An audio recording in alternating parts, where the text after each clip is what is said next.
sasa. Sasa vile nili experience msichana wangu ako na autism, nika realize kweli kuna kitu ambaye sielewi ni nini. So ndio mama yake akajaribu juu chini, tukapata amediagnosewa na tukajua ni autism. So unaweza kuimagine upata ugonjwa mpya. Uliona watu vile walipanic na COVID. Na hiyo ni COVID tu. Yeah, because it's a new something. Si ugonjwa, ni condition. Haujawahi kuona mahali.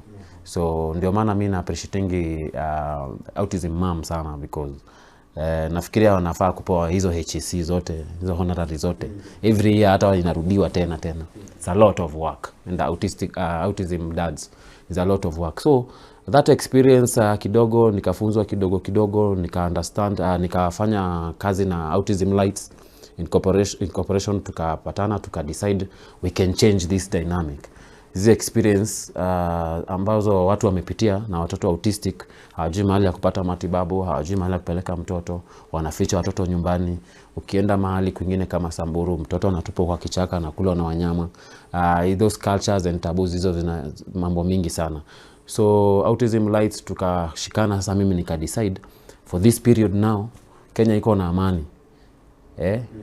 Tumesha ingia kila mahali Kenya, tumejaribu kuonesha vijana pia you can do something. So let me focus on autism. So nikaanza ku advocate for autism. The first thing tuli agree kufanya ni kutafuta permanent solution. Mahali we can relieve the parents, wafanye biashara, wafanye vitu zingine zinaweza, sababu it's a lot kuwa na mtoto kila siku.